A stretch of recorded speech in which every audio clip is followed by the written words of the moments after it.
iki dicundhukke karo yang berperan mbleguk, bokonge mbleguk, susune mbleguk. Iya. Wah, jan.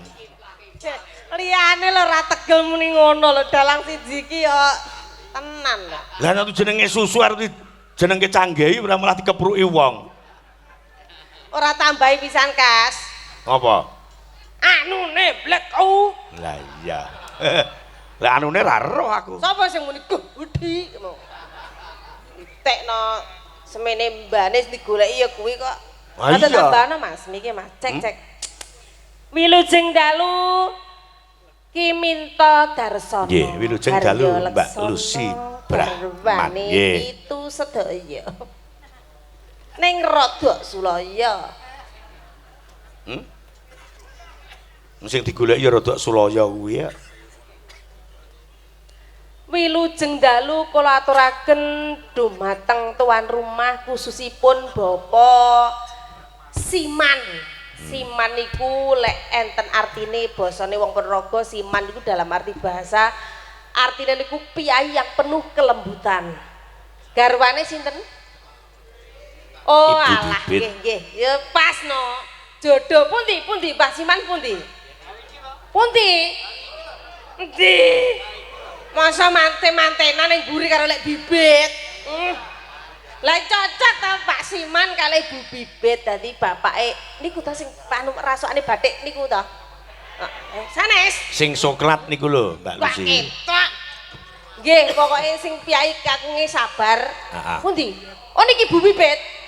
Masalah sing arepe nyuwun foto ra sitak. Bu, tamtu foto napa boten ngono. Lah kula teng kamar mandi ditunggu ra bar-bar. Oh Bu Bibit niki. Oh Pak Deng aku sih. Ten pundi? Oh anake putrane. Oh nggih. Pun dadi satu kesatuan Pak Siman kalih Bu Bibit sing kakung piyaine sabar, lelaki yang lembah mana sabar iso momong. Bibit kuwi napa? Bibit niku benih nggih. Benih sesuatu yang akan tumbuh menjadi luar biasa. Makanya niki teng dalem niku Pak Siman kagungan napa nggih? Home industry menciptakan hasil alam niku jeruk nggih to nggih leres nggih. Jeruk dadi diolah menjadi minyak. Lah nggih, untuk kecantikan. Mangke cobi nanti sinden diparingi contonipun kagem kecantikan apa niku, Bu? Pipi napa? Bedak. Krim. Oh, kados ngoten. Nggih, mbok menawi niki kanca-kanca badhe titip ndandakne minyakipun. Dalah langsung nyebek. Alhamdulillah dangu sangat mboten sowan Pulo Tondo. Pulo Tondo, heeh. Niki wau pun dirasani Mas Minto. Heeh. Mbak Lucy niki Pulo Tondo niku lak dandan-dandan bali desane nggih ta. Njenengan dongakne sedolot melih wayangan Pulo Tondo. Bapak Nggih Lurah. alhamdulillah beneran ndang keliya dalange ya jenengan panjeri sik. Engko ngundang dalang liya. Pak Lurah nggih rawuh niki. Rawuh. Pak Lurah rawuh. Sing pundi nggih teng wingking melih. Pak Lurah ya rugi nang kene ra ndelok bokonge sindhek. Nyusekan gadung niku sampun kondang sindene kinyis sedaya. Makane Mas Minto niku awet enom. Nanging ya rada sulaya. Ngono. Makane garwane ya los kok nyapot, trah duwe bojo dalang iku kudu los. Sak sembarange. Nang kene los ngempet kok ngantek nemen-nemen tekan ngomah isuk gemremeng ra umum. Lah iya ta wicekno ya ngono majane di sampe sewengi ya umek ae. Ora apa-apa. Coba lho aku anggere WA rada trometan karo sinden ngono. Ayo lekas. Iya. Mulai. Terus yang ngono kuwi jenenge garwa sigarane nyawa. Nang ndi kudu kantil. Garwa saka tembung sigar karo dawa. Garwa sigarane nyawa. Sing ngomong sigar karo dawa sapa? Awakmu. Sampean ku lho. Lho, apa aku ngomong apa? Sing dawa apa nih? Nalare. Oh iya. Dadi garwa sigar karo dawa. Dawa kuwi dawa nalare, dawa pikirane. Sigar. Sigar iki tegese iki pecah pikire.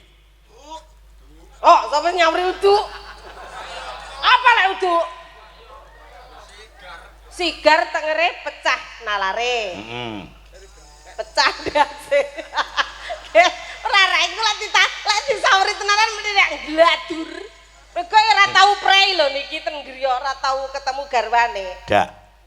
Garwane. Ya niku wae dicontoni mantene kekalih asmane ya Rizky. Beberapa kali kita ketemu mantan Rizky terus nggih Mas. Ya berkahi no. Berkahi.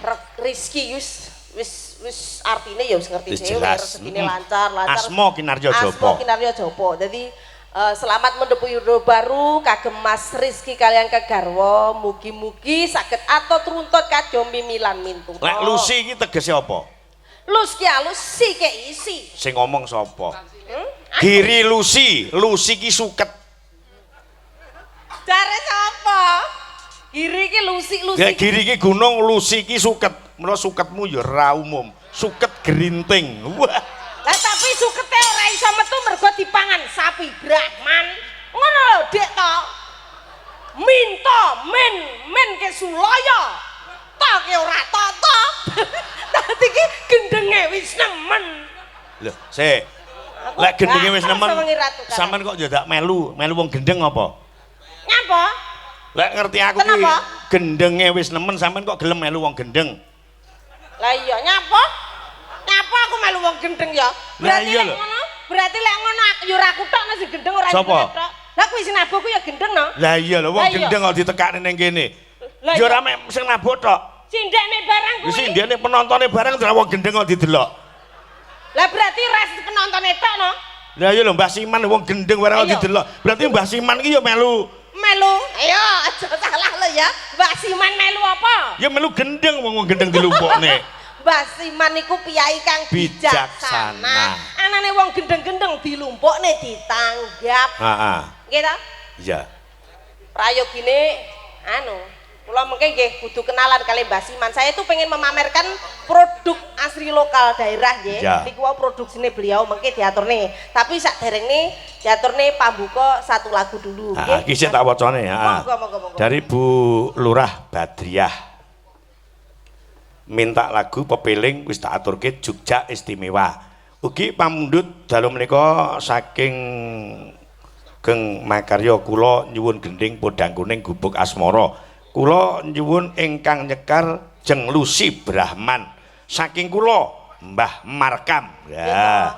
Gubuk asmara. Pokoke penggemar kuwi Mbah Slamet, Mbah Kam, Mbah Marto, Mbah Jemadi. Lah engko lek sing do ayu-ayu iki Boy, terus Supri, terus Yanto, Bambang. Lek aku pokoke Mbah Jemadi, Mbah Suloyo, Mbah Santo.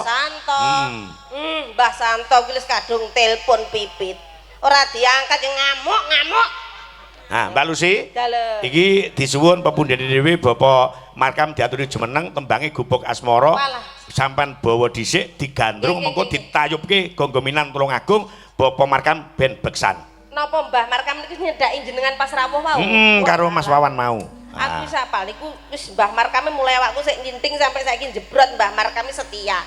Wis to kek muga-muga panjang umur. Heeh. Monggo Bapak Markam katur minggah panggung tutuk.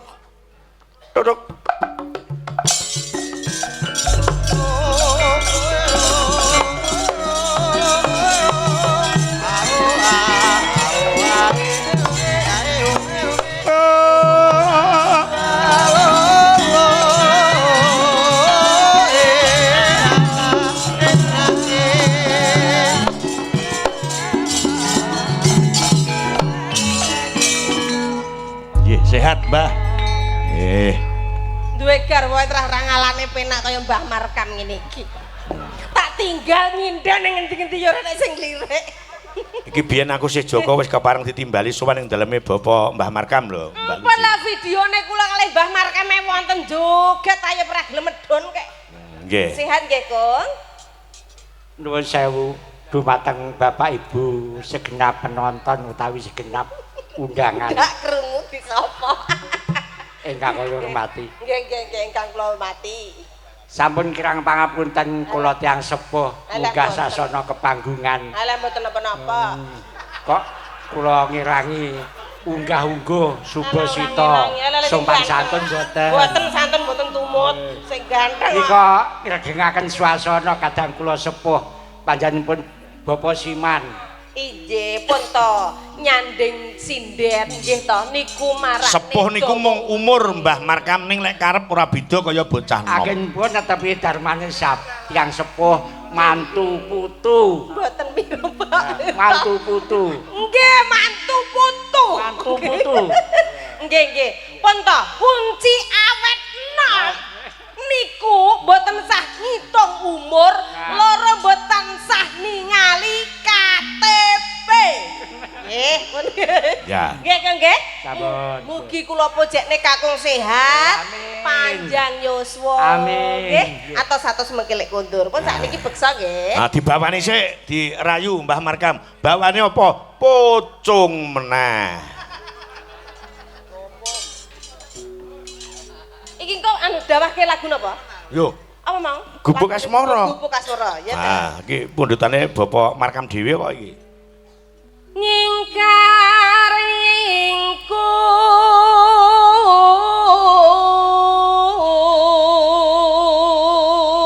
Ngono kuwi apa ya etis panjenengan bawa jelas enek gandengane iki mestine lak dirayu. Ngono iki jenenge nyepelekke ngono ki. Riyen niku lak judule sesuai kalih bawanipun nyingkar nyingkur. Sik Oh. ketemu pertama niku lewo-lewo. Lek nyingkar niku Lewo-lewo. rada mepet ning madhep ngalor nyingkur karo Mbah Markam ngono. Nah, ketang sing nemplek bokonge ning nyingkur asline gelem ngono. Nyuwun sewu lho Mbah Uti. Mbah Uti lek anu mboten samirsani kamera rumiyin, nggih to.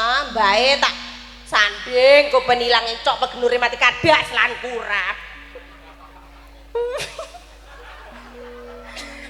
Mriko wong, ajeng mriko wong. Pah, aku ditatak Mbah Gong bareng gredeg.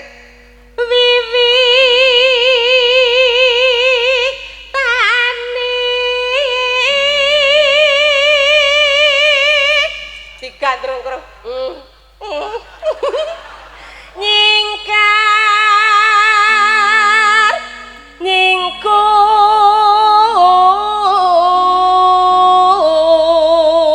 nyingkur. Piyai mboten saged tuwa nggih niki. Kala mben niku mulai 2014 Piyai niki ngeten iki lho Mbah Markam niki. Heeh. 2018 lek joget mbuweksa ngene kalih kula wis gawe lendang ra gelem saiki. Nah, kuncine wis jenengan dawuhke ora usah mirsani KTP, ora usah ngitung umur. Angger seneng karo budaya, dasar karo kanca, karo sedulur, karo sapa wae mesem guyu mesti panjang umur, sehat kaya Mbah Markam. Energinya positif, Ah. piyayine ramah, grapyak semana, mboten duwe iri dengki. Nah, kuwi. Mboten nggih, Kang. Ngene iki mesti iso tutuk umur. Nggih. Iso umur 95 tahun, beda nek Mbak Lucy. Piye? Napa? Sinden iki umur-umure 75 wis dut. Alah jare sapa wong aku SMS kok wisan. SMS piye? Nang kono esuk. Mergo sinden-sinden kan wis akeh nang kono dadi aku antri aku kari dhewe ae lek trah jeneng arep budal sik ya ora apa-apa. Umur piro? Sampeyan njaluk umur piro? Ora sak teko umur. Pokoke anu, lek kan dhewe sapa sing ngangkat? Budak dhewe. Oh nggih, kula nderek Bele Sungkawa niki kanca wiyaga Bapak sinten? Supar.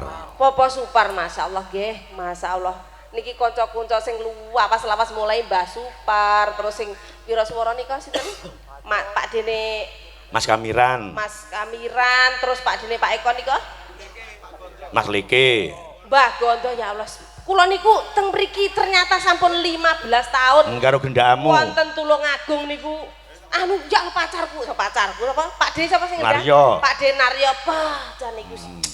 Tresnaku ra umum karo dulur nalang kae wis. Lek Tresno yo nyusul. Ora sah.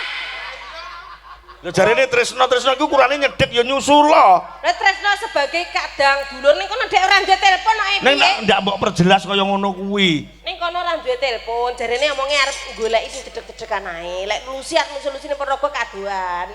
Omongi jarene anu, aku mbiyen kes pas sik urip aku ngawula ning dalang minto lho, Dok. Omong ngono tak aku kangken kondang musul aku. Wingi wis tak susul sedelo Makde sampean ning kene ae aku tak nutuke perjalananku. Oh, Lang, muga kowe panjang umur aku mek pengen karo Lucy ngono. Enggak omong ngono. Omong ngono ya, Lucy wis ganti jeneng. Ganti jeneng Brahman. Teko ndi ki mau? Lingsung yen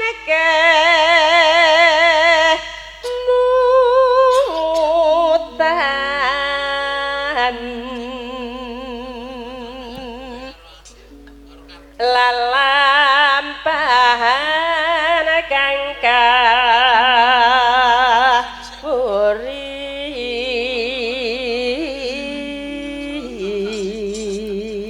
nyun sewu Mbah Kong riyen rawuh mriki diderekne sinten Piye Mbak walah nitih napa sepeda motor masalah Mbah Kong hati-hati lho sik ngoten walah sik awas lah tak jak omong mangkok ra krungu walah atos nggih kok atos nggih tebih daleme mriki Ten 1 kilo oh 1 kilo oke siap berarti gonceng sinden sik kuat nggih oh gliak-gliak sing digonceng aku karo pipit lagi ngene montore jengat nggih kakung mugi sehat selalu atos dugi rasa pundi nggih kok ditutup ya iki mau Darasna tulus nadyanengku bek ngopo lho doan yoan tayo priyen lah nggih nah mau kita jak omong kaya ra krungu nadyanengku bekas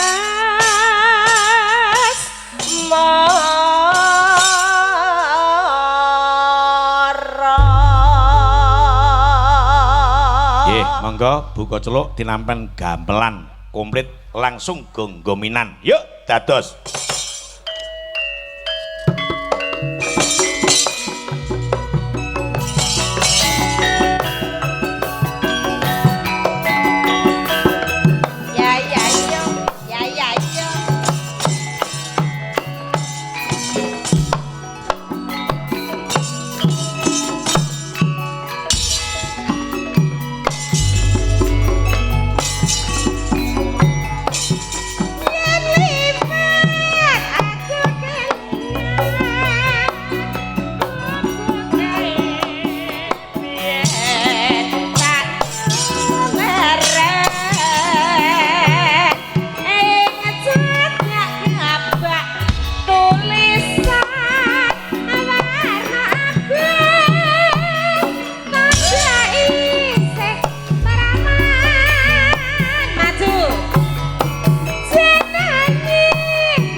Sarkem.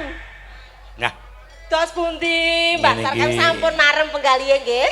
Alhamdulillah. Mboten menggeh-menggeh to? Oh, Mbak. Senjokan Mbak Sarkem sing menggeh-menggeh, Mbak. ngene iki wis vitamin atos-atos. Mbak Lucy. Nggih, matur suwun sangat kok nggih. Wah, mugi seger sehat panjang umur ya. Mbah Markam sampun yang kuyung anggenipun ngawontenaken Iki, pagelaran aku rati Bapa pamit Siman. iki. Rati pamit iki. Ya, ayo. Ayo kula, lah kok tetek ngrupek tangan.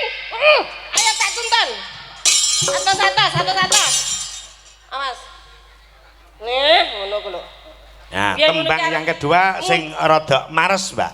Biar iki Kita- mudhun ngono kuwi kene nyangoni aku lha iku kok ora. Ora apa-apa tapi aku seneng. Dadi niki pun langganane ngoten niku Iya. katriyen. Wis muga-muga panjang yuswanipun nggih. Niki napa Mas Minto? Jambu alas. Yo, ayo ngapa langsung Mas Gembos ngatek dadi yo.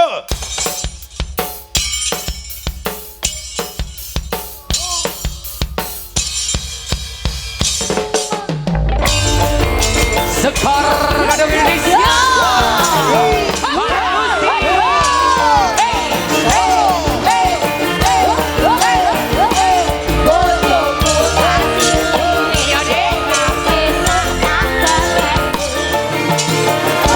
Kelingan manis esok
alus ya ketok alus. Ning lagi kasar ketok le kasar. Ya. Mbak Lucy Brahman. Jemenah kok Mbah Markam, jemenah mbok Mak Digembos. Mbak Lucy ki suwe ngladeni wong 5-6 kulino. Iya. Banci Lho. Wong ki lek kesusu le nampa negatif ya ngono kuwi. Tegese iki sampean iki le nembang limbukan 3, gara-gara 5 ngono ki ya kulino ngono lho. Jelas negatif aku ya gak positif, lek positif ki meteng. Hah? Ya jelas pengen negatif ae. Lek positif Meteng. jo nganti. Jadi kita berdua jo nganti awakmu meteng. Kebablasan. Pengen ra meteng ya karo banci kono.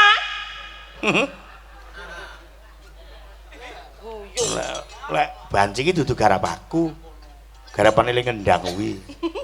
Ngono kuwi dadi turun sapa? Sing turun sapa? Wong sing seneng ya ndekne dhewe kok ya. Bendinten awune kacuk kunenge wong ngono. Lah witekno. Senengane dheke. Ya aku ki ya menghibur diri ngono. Ya dibawani, kaya ngapa ben adem. Kacuk kuning. Sing marai dadi mlentreng. Niki enten lho Mas. Wis aku retek seneng lagu kuwi. Ten mriki enten lho sing asmane Mas Mlenteng. Sopo? Niku. Ah gendakane Lilis iki. Bocah ra semangat. Mboten semangat. Sabar Mas, sampean dongakne. Heeh. Endi to bocah? Mbak Lilis. Sing ndi? Niki lho. Ini sanding gong nih kalau. Oh alah. Nah, sing nyepeng piring nih. Oh alah. Itu Mas Belenting itu pacarnya Mbak Lilis Karnali itu. Walah. Jangkep nganggo bawa. Iki karo yogane ben dahar dhisik. Coba. Yo wit saka lor dhewe Mbak Punjung sing keparang bawa, sing buka bawane.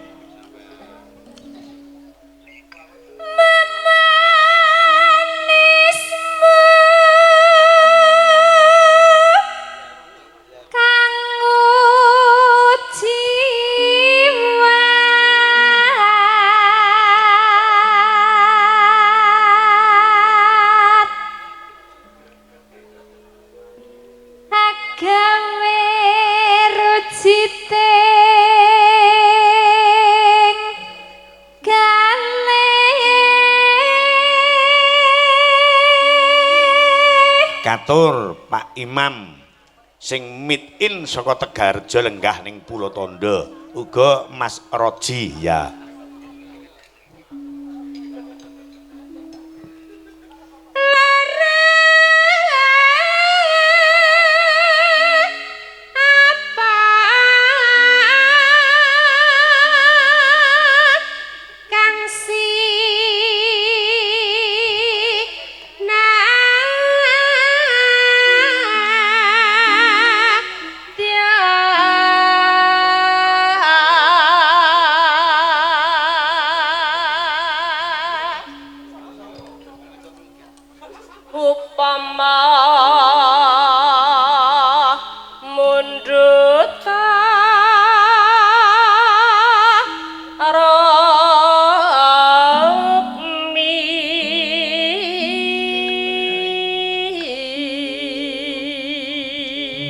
Saking Mas Wit kentum salam kagem Bapak ingkang lenggah wonten ing dalem Jatilengger Kang Katiran nggih wilujeng dalu wilujeng Amir Sani ya.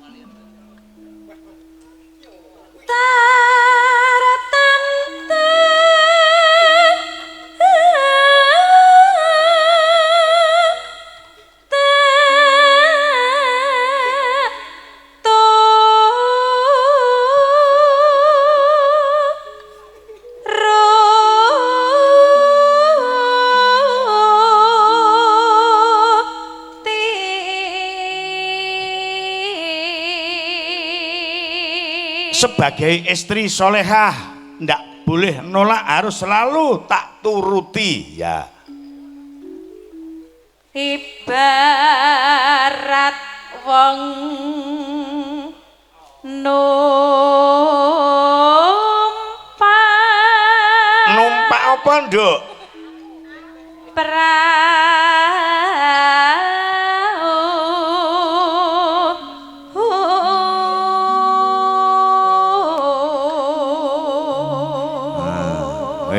edan eling iki ya ngene iki.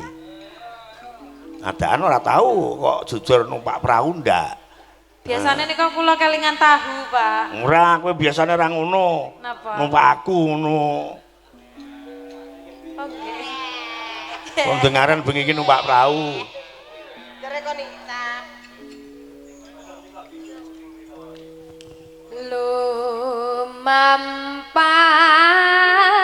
Lumampah tanpa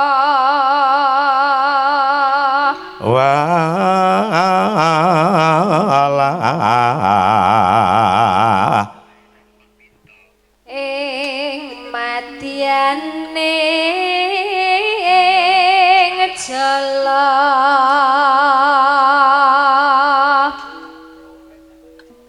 niti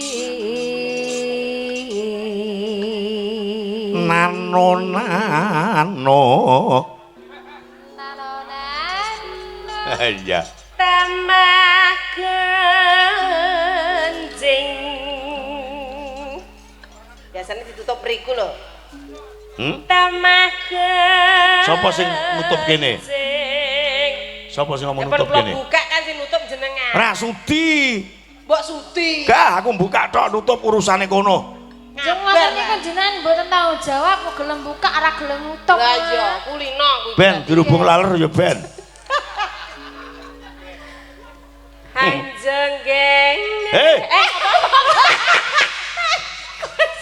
Anjing kok anjing bengi nyawa sing dijembeng apa, Mbak? Lah piye jarene ngono? Wis to aku ora mere Ora boleh-boleh. tau nutup kok. Terus indene lek koclok ya ngono kuwi. Lah salah jenengan kan nutup ora gelem. Aku ora butuh nutup kok. Aku yo ora biasa nutup kok. Aku Yo. seneng ngene iki. Ya leren segane ben rubung laler. Gak apa-apa, sah-sah ae. Ayo, Mbak. Gak apa, Mbak. Aja amben jembeng lho, Mbak.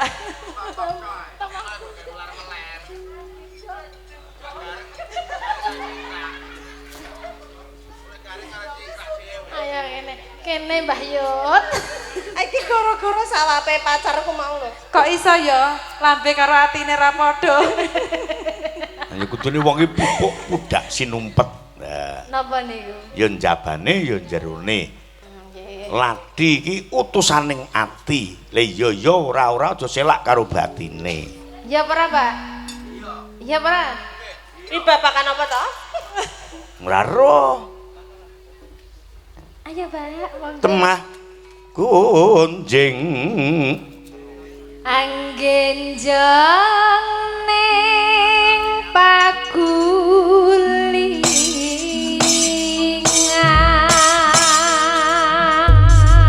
ya kayak apa? Kacu kuning buka teluk dados Eling marang jan